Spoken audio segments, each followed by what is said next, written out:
comment on the Yeah, workforce. please. Mr. President, a lot of people are calling to give you the Nobel Peace Prize after this peace deal that you managed to achieve in the Middle East. First of all, your opinion on that, and I was wondering about your trip to the Middle East, if you can tell us if you're considering to speak at the Knesset, at the Israeli parliament.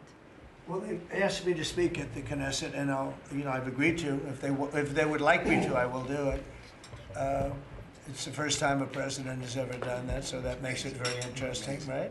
Yeah. But yeah, so I will do it if they want me to. They have asked me to do that. Thank you. Families of hostages are out in the streets in Israel dancing and crying tears They're of all joy. dancing in the streets right now. They're dancing in the streets. They're so happy. Everybody's happy. They're dancing in the streets of Arab countries, Muslim countries. I've never seen anything like it. Everybody is happy. It's been really amazing. Thank you. President Trump, on the international peacekeeping force that's going to deploy to Gaza soon, do you expect that Pakistan, Turkey, other countries to contribute forces? Has that become firmed up? And also on the shutdown, it seems like in the House there's a majority support for a temporary extension of the Obamacare subsidies, perhaps minus the funds for illegal immigrants. Is that how you see the deal to end the shutdown happening? Well, I see the deal just getting extended as we continue to talk, but we're willing to pay because we're paying. You know, it's very simple. We're paying. And the Democrats are the ones that cause this problem, and it's a big problem for them, and they have a lot of break in their ranks. But so I see that, you know, I think that'll get worked out. But we want to get back before we do this. We don't want to have a gun held to our head. We don't like that, and the public doesn't like it either. So we want to get back, and I think it's going to work out. I think it's going to work out very well. It's something that shouldn't have happened. This was supposed to take place before the election. You know, this was supposed to take place on September 28th before the election.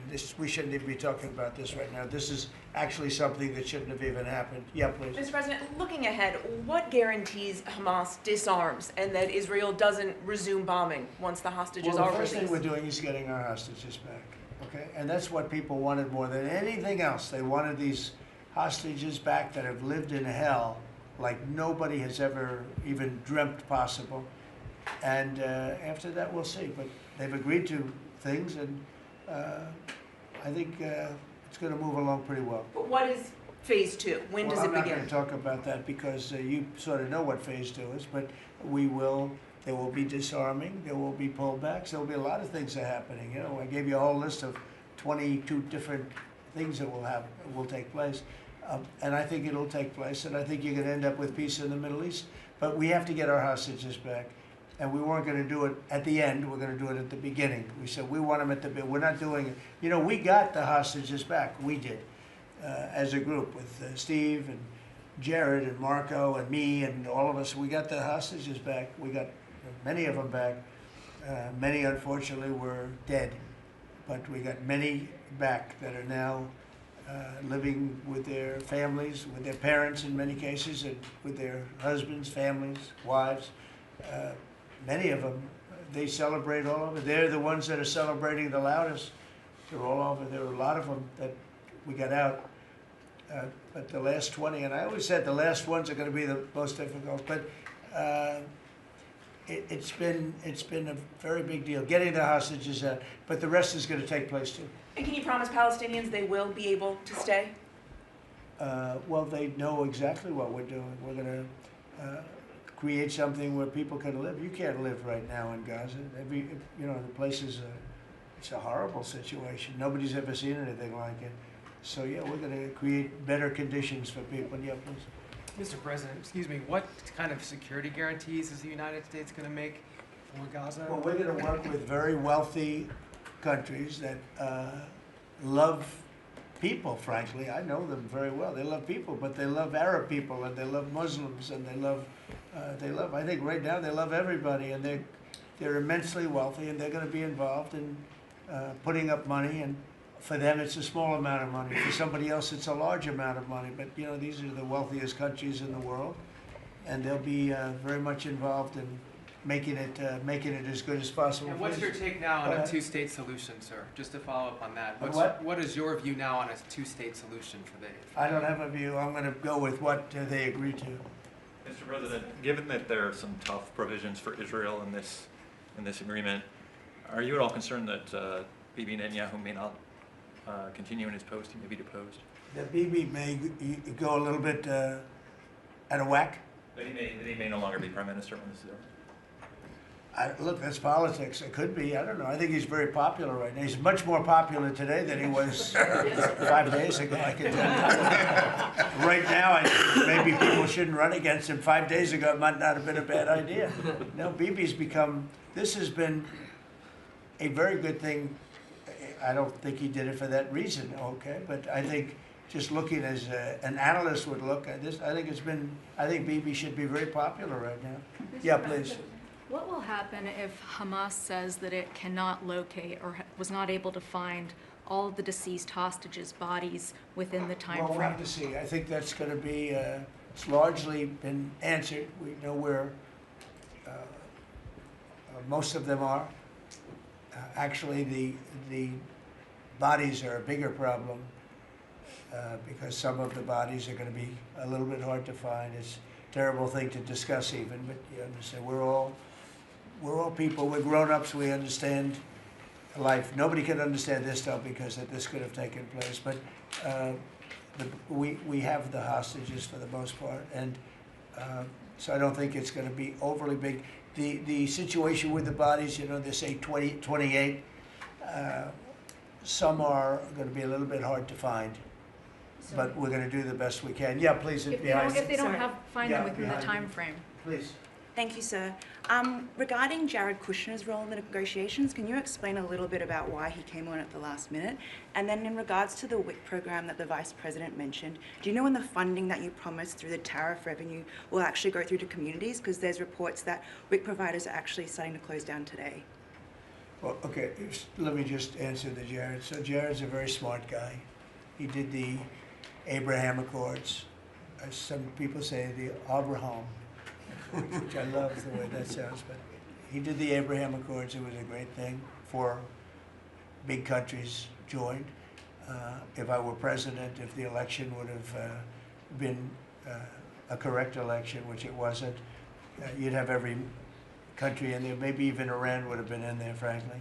But you'd have every country in. Now, by the way, that's going to be filled up rather quickly. People want to join the Abraham Accords.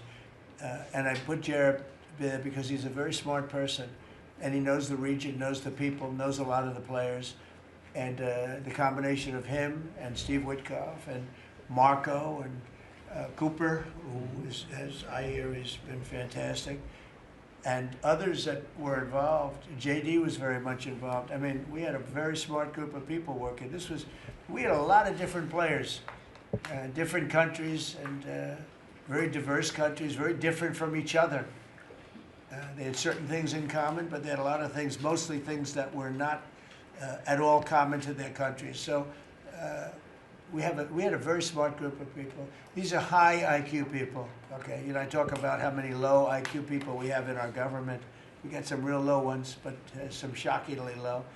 But these are very high IQ people, and that's what we want. I like high IQ people. Yeah. Mr. President, thank you. Can I ask you about the China?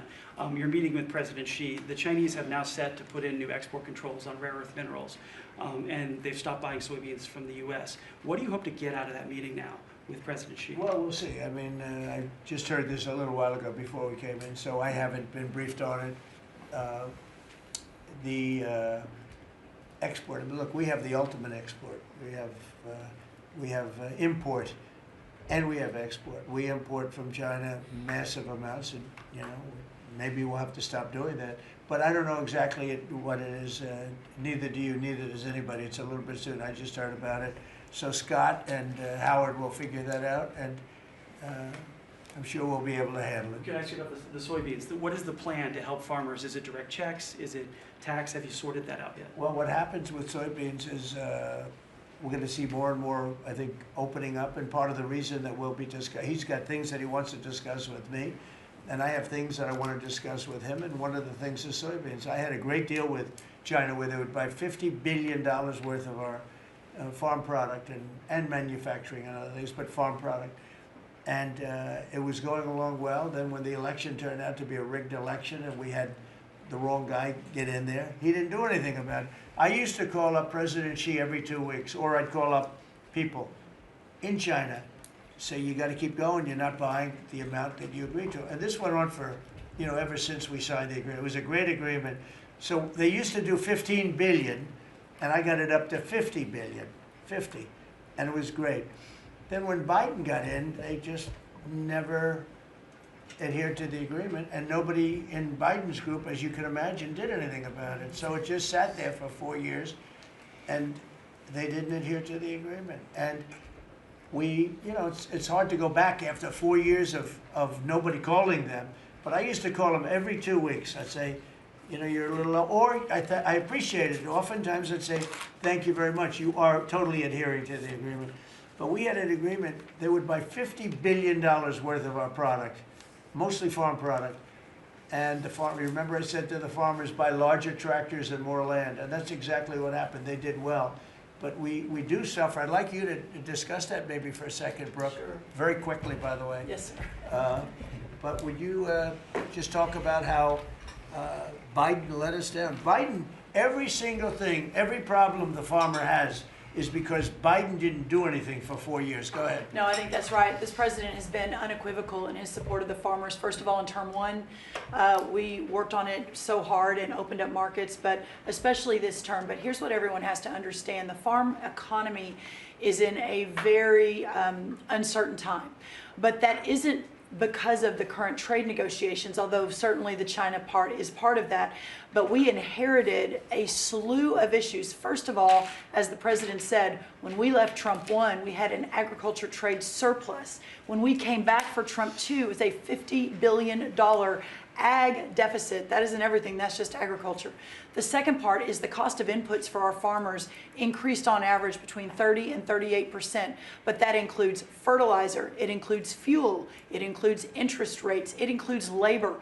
All of this came about under Joe Biden, a 47% increase in the cost of labor that now Secretary Chavez-DeRimmer and Noam and I are working on. Fuel is coming down, thank you. Interest rates, thankfully, are coming down. A 73% increase in interest rates for our farmers. They couldn't get loans to make sure that they could move forward. So that's all really, really important. And I think we have to realize what the president's commitment is this, that we are moving into an era of rural prosperity, of a golden age for our farmers in rural America. The trade renegotiations and the trade realignment that Jameson and Scott and Howard have led with the president's leadership is unlike anything that's happened in the history of our country. And those that will benefit the most are the original Americans, our farmers and our ranchers.